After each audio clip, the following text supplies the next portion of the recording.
قاری محمد طیب قاسمی کے YouTube channel کو سبسکرائب کیجیے اور امن کے پیغام کو پھیلانے میں ہماری مدد کیجیے، اور نیچے دیے گئے ہوئے بیل آئیکن کو کلک کریں تاکہ ہر آنے والی نئی ویڈیو آپ کو براہ راست مل سکے۔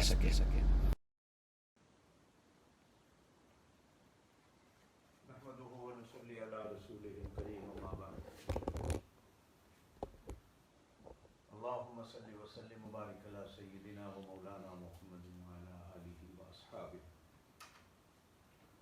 تمام دیکھنے والے سننے والے حضرات کو دل کی گہرائیوں سے السلام علیکم ورحمۃ اللہ وبرکاتہ۔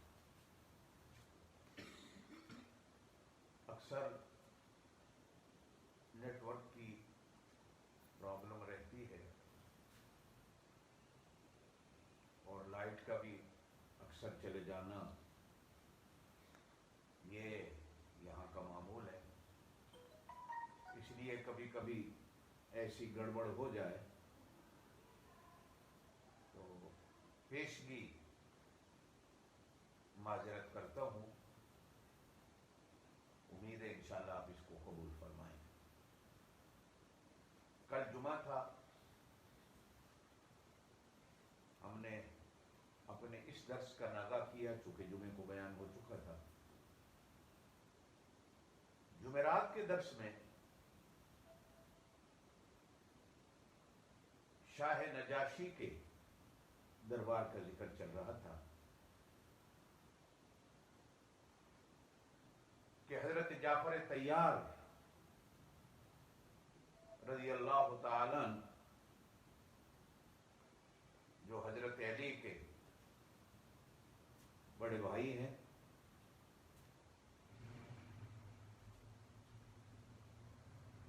شاہ نجاشی کے دربار میں جو انہوں نے اسلام کا پیغام پہنچایا، وہ یقیناً خاندان قریش کا فرد ہی جو ان خوبیوں کو جانتا تھا وہی بیان کر سکتا ہے۔ ناکام و نامراد واپس لوٹے۔ شاہ نجاشی نے مسلمانوں کو ان کے حوالے کرنے سے انکار کر دیا، اور لگتا ایسا ہے کہ اس وقت تو اس نے دل سے ایمان اور اسلام کو قبول کر لیا،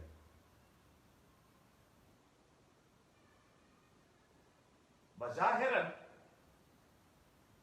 اپنے اقتدار کی وجہ سے شاید وہ اعلان نہ کر سکے، لیکن آپ صلی اللہ علیہ وسلم نے بعد میں جب شاہ نجاشی کی نماز جنازہ پڑھائی تو اس وقت معلوم ہوا کہ آپ صلی اللہ علیہ وسلم وحی کے ذریعے اس سے باخبر ہو چکے تھے کہ وہ مسلمان ہو چکا ہے۔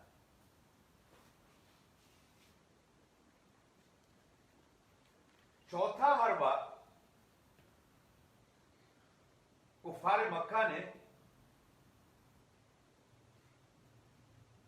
جناب رسول اللہ صلی اللہ علیہ وسلم کے بارے میں سخت رویہ اختیار کرنے کا سوچا کہ جس میں قتل کا منصوبہ بھی تھا، نعوذ باللہ، اور انہوں نے آ کر جناب ابی طالب سے کہا آخری موقع ہے،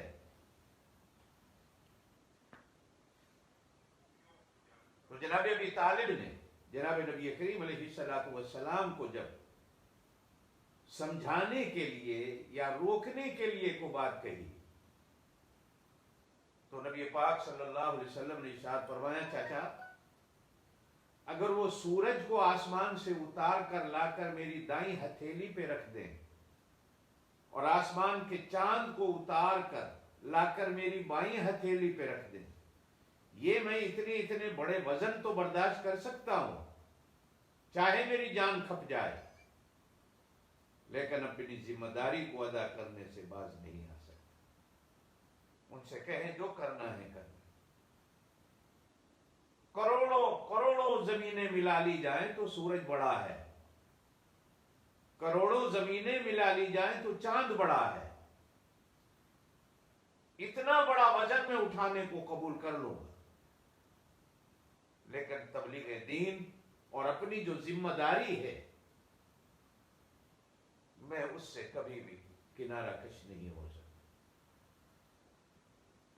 چنانچہ ان دنوں میں کفار مکہ نے بھی جناب نبی کریم علیہ الصلوۃ والسلام پر خود ظلم و ستم کی انتہا کی۔ آپ صلی اللہ علیہ وسلم حرم مکہ میں موجود ہیں، کعبہ میں موجود ہیں، کہ ابو جہل وزنی سے وزنی غلاموں سے پتھر اٹھوا کر کعبے میں لایا کہ جب یہ نماز پڑھیں گے اور سجدے میں جائیں گے تو وزنی پتھر اوپر رکھ دوں گا، نیچے دب کے ہی ختم ہو جائے۔ چنانچہ جناب نبی کریم علیہ الصلوۃ والسلام کعبے میں نماز میں تھے، سجدے میں گئے تو ابو جہل آگے بڑھا پتھر اٹھا کر، واپس بھاگا، قریب تھا کہ وہ پتھر اس کے ہی سر پہ پڑ جائے۔ قریب بیٹھے ہوئے قریشیوں نے پوچھا سرداران مکہ نے، ابو جہل کیا ہوا؟ کہنے لگا جیسے میں بڑھا میں نے خون خوار اونٹ دیکھا، ایسا اونٹ میں نے پہلے کبھی نہیں دیکھا، قریب تھا کہ وہ مجھے کھا جائے، میں اس لیے واپس آ گیا، شکر ہے میری جان بچ گئی۔ بعد میں جب یہی بات نبی کریم علیہ الصلوۃ والسلام کو بتائی گئی تو آپ نے فرمایا اللہ کی قسم ہے وہ فرشتہ تھا، اگر یہ آج نزدیک آ جاتا جی مار دیا جاتا۔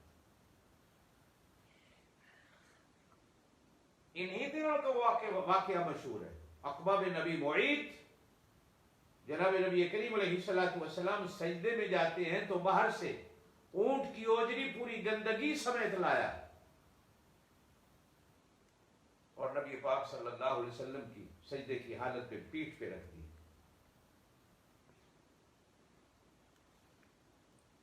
بعض روایات میں حضرت فاطمہ کا ذکر بھی ملتا ہے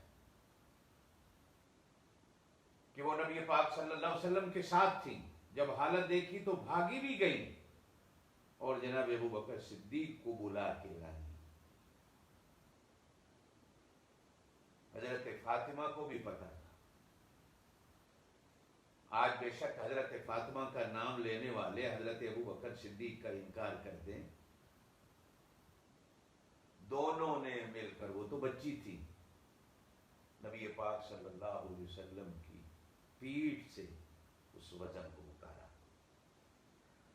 اور بعض روایات میں صرف سیدنا ابو بکر صدیق کا ذکر ملتا ہے،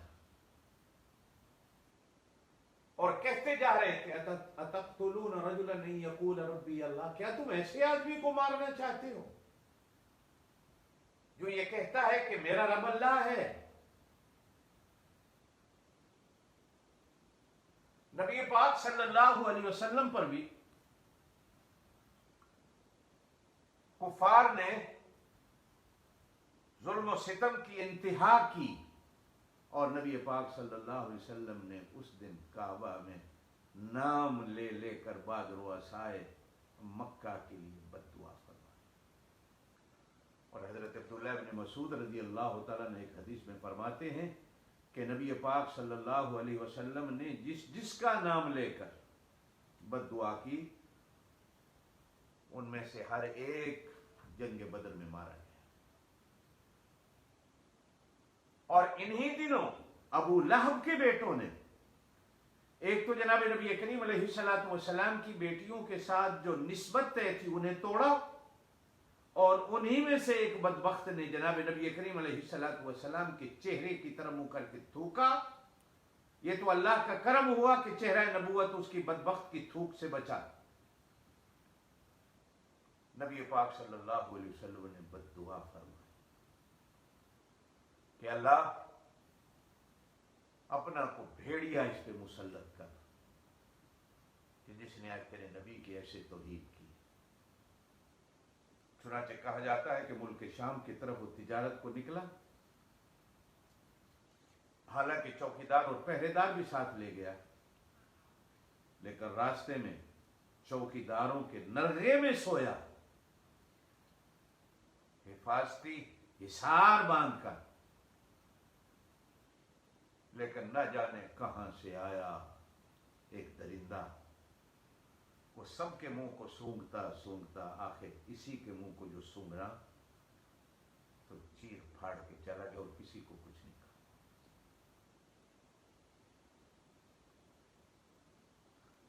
اس سے بھی وہ باز نہ ہے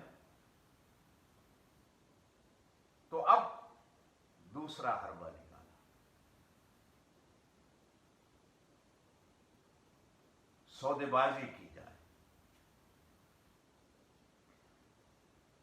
نبی پاک صلی اللہ علیہ وسلم کعبے میں تشریف لائے. آپ تشریف فرماتے کہ عتبہ قریب آیا، سردار مکہ، آ کر کہتا ہے بھتیجا تو کتنا اچھا ہے، تیرے اخلاق کتنے اچھے ہیں، تیرا ماں باپ کتنا اچھا تھا، چھوڑ کن باتوں میں پڑ گیا، گھروں میں لڑائیاں ہو گئی. اگر تم یہ چاہتے ہو کہ ہم تمہیں عرب کا بادشاہ بنا دیں،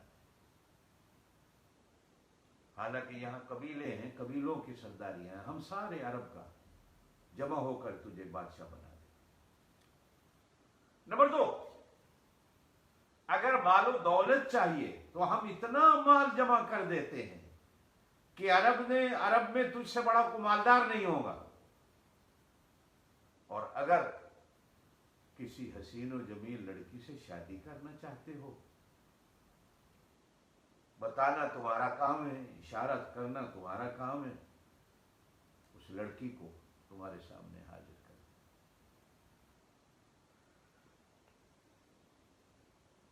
نبی پاک صلی اللہ علیہ وسلم خاموشی سے سنتے گئے.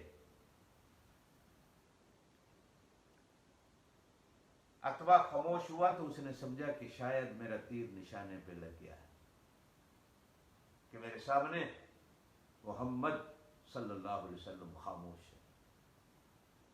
نبی پاک صلی اللہ علیہ وسلم نے فرمایا کچھ قرآن سن لو.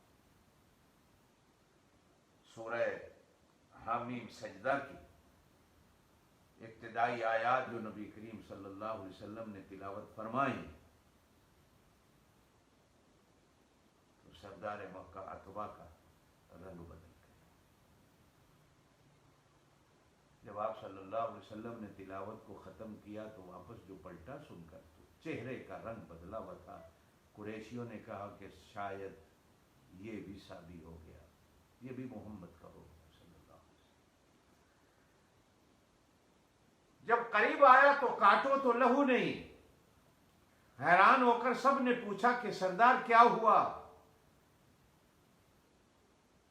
کہا جو میں آج کلام سن کے آیا ہوں، میں تمہیں کہتا ہوں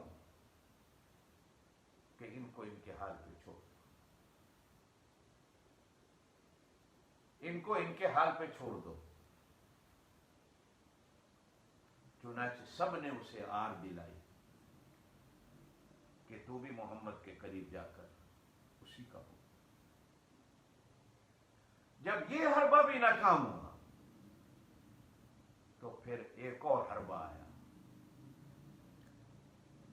کہ بنو عبد المطلب کا سوشل بائیکاٹ کر دیا. تمام سرداران قریش جمع ہوئے اور ایک معاہدہ لکھا گیا جس پر تمام سرداران قریش نے دستخط کیے، اور اس معاہدے کو کعبے کے دروازے پہ لٹکا دیا گیا تاکہ ہر آنے والا سردار جب بھی طواف کرے تو اس معاہدے کو یاد رکھے کہ جس میں یہ لکھا گیا کہ آج کے بعد خاندان عبد المطلب سے کسی قسم کا لین دین، کسی قسم کا کوئی رشتہ، کسی قسم کے کھانے کی دعوت یا پینے کی دعوت، سلام دعا، تعلقات، ایسا بائیکاٹ کہ کوئی دکان والا ان کے گھر کی ضرورت کا سودا نہیں دے گا، اور سب کے دستخط کرا دیے گا. اور خاندان عبد المطلب کو نظر بند کر دیا گیا، محاصرے کر دیے گئے. اور کہا جاتا ہے کہ یہ محاصرہ 2.5-3 سال تک چلا. درختوں کے پتے کھانے پڑے.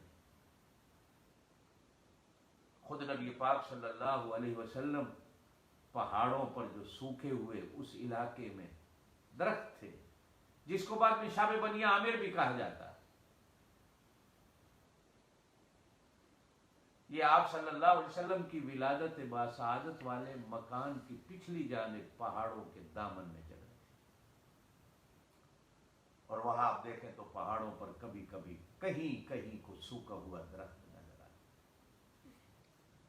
خاندان رسالت نے بھی درختوں کے پتے کھائے۔ سیدہ خدیجۃ الکبریٰ رضی اللہ تعالیٰ عنہا کے گھر والے کبھی کوئی چیز بھیج دیتے چھپ چھپا کے، تو اس کے علاوہ کوئی چیز بھیجنے والا نہیں۔ آخر 2.5-3 سال کے بعد ایک دن نبی پاک صلی اللہ علیہ وسلم نے چاچا سے کہا کہ وہ معاہدہ دیمک کے کیڑے کھا گئے ہیں، صرف اس میں اللہ کا نام باقی۔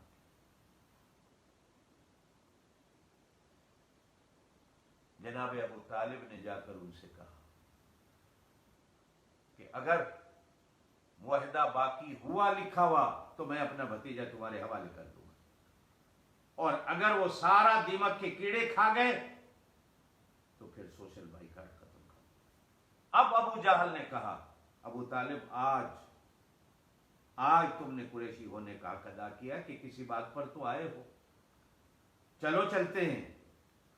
جب آ کر کعبے کے دروازے پہ دیکھا تو جو کچھ نبی پاک صلی اللہ علیہ وسلم نے فرمایا وہی، سارے معاہدے کو دیمک کھا گئی، کیڑیاں آ کر کھا گئی تھی، صرف اللہ کا نام تھا۔